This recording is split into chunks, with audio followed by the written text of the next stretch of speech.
Solo Leveling Season 2. Like and subscribe, baka naman. Pakalabas ng dungeon ay napaisip na nga ang ating bida sa huling ingredient na kakailanganin niya para mabuo ang Elixir of Life, na kailangan niya raw paghandaan para makuha.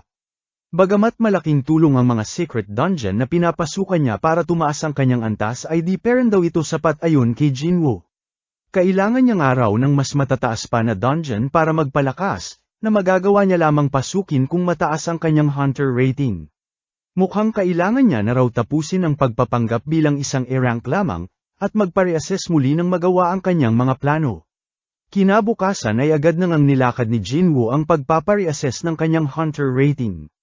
Dito na nga siya nakita ng isa sa mga taga-White Tiger Guild, na siya nang agad tinawagan ang kanilang guildmaster para timbrihan ang pagpapa-reassess ng ating bida.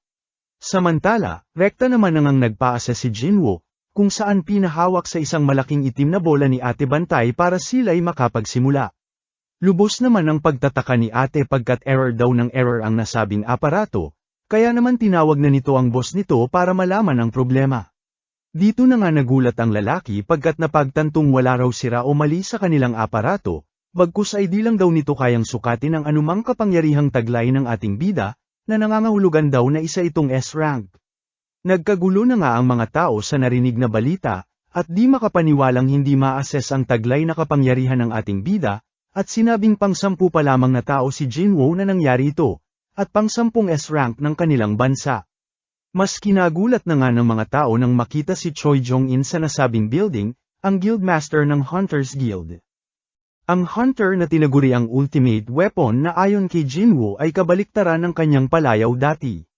Nang mapagtanto ni Choi Jong-in na nagkakagulo ang mga tao dahil sa isang panibagong S-rank rookie, ay wala na nga itong sinayang na pagkakataon at inalok agad si Jinwoo na sumali sa kanilang guild.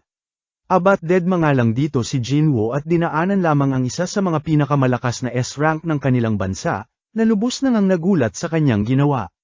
Dito na nga ito napangisi nang makita ang mismong guildmaster ng White Tiger Guild na naghihikapos at tila habol din ng ating bida, at napagtantong jackpot siya at mukhang nahanap niya na ang balibalitag hunter na nakaklear ng Red Gate kamakailan pa lamang, habang pagkabwisit naman ang nadama ni Yuno at sa dinami-dami raw ng makakaalam ng tungkol kay Jinwoo ay ito pang si Choi Jong-in. Samantala, binisita naman ni Jinwoo ang kanyang hermit sa ospital, at kaunting kembot na nga lang daw ay mapapagaling na niya ito. Sa kanyang paglabas ay nakaabang naman na si Woo Jin-chul ng surveillance team at mukhang nagkamali raw siya dito kay Jinwoo, at bago nga makaalis ang ating bida ay inanyayahan ito at may tao raw na nais siyang makilala. Dito na nga nagulat si Jinwoo nang makita ang chairman ng Hunters Association at binati siya sa kanyang reassessment. Dito na nga ipinabatid ng chairman ang kakulangan nila sa mga hunters, dahil kumpara sa mga private guilds ay di nila mabibigay ang tanyag at bayad na nabibigay ng mga ito.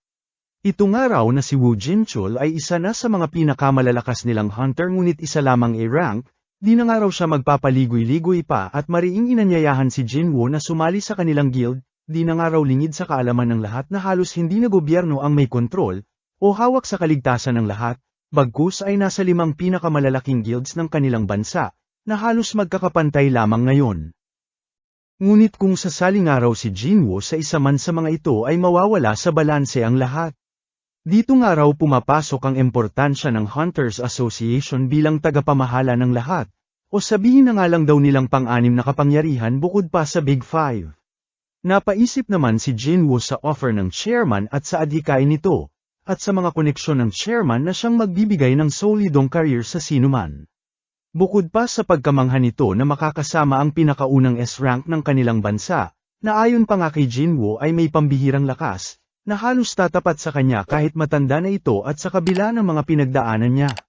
Kung tatanggapin niya nga raw ang offer nito ay siguradong magbabago ang buhay niya, pagmumuni-muni na nga ni Jinwoo. Muli na nga siyang tinanong ng chairman ngunit dito na nga niya tinanggihan, at sinabing ang nais niya lamang ay makipaglaban sa mga halimaw at sa dungeons nga lang daw siya nabibilang.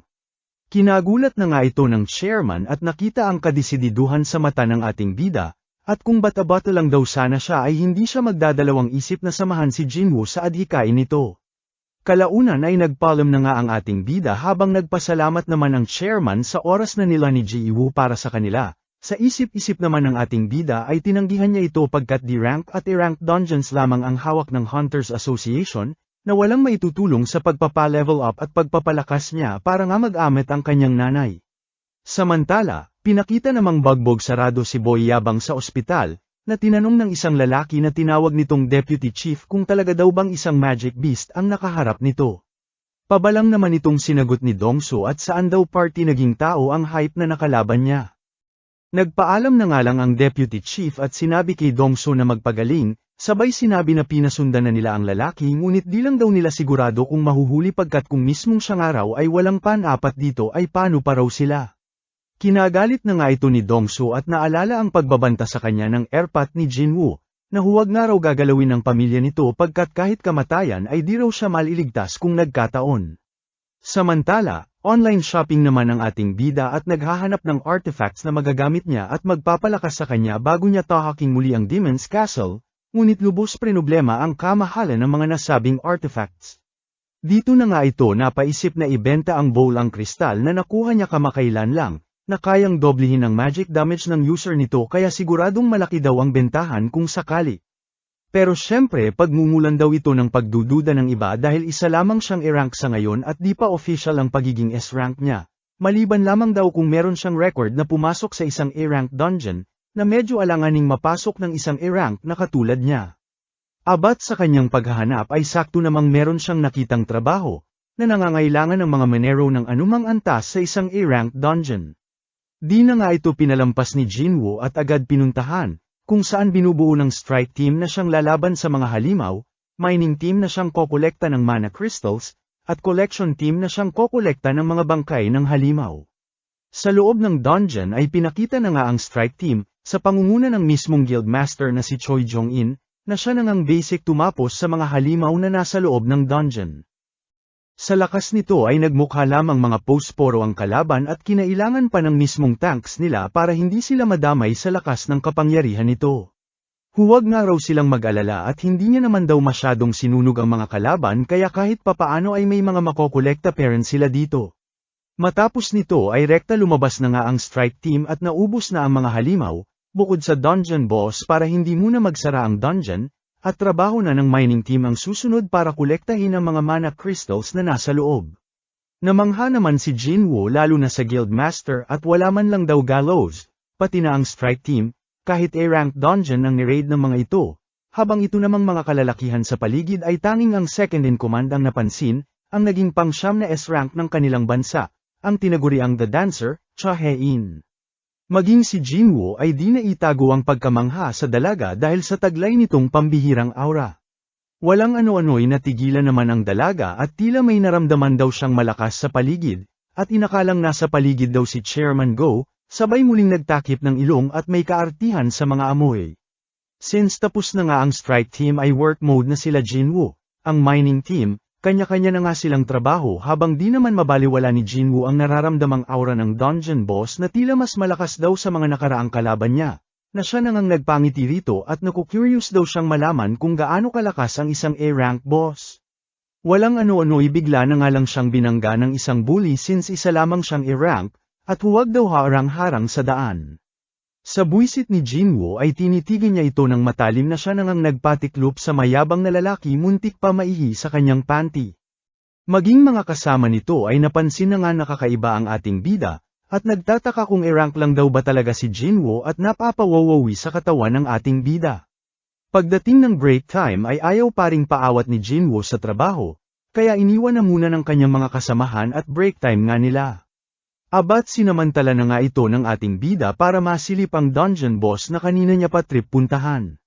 Bagamat natutokso si Jinwoo na kalabanin ang dungeon boss ay iniisip nitong magsasara ang dungeon kung nagkataon na matalo niya ito, na siyang malaking kawalan daw sa Hunters Guild, ngunit napapangisi at gusto talagang banatan ang dungeon boss.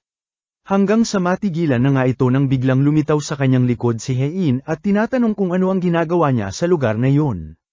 Mag-like at subscribe ka na rin Lods, sas Mariasep naman, ha ha ha.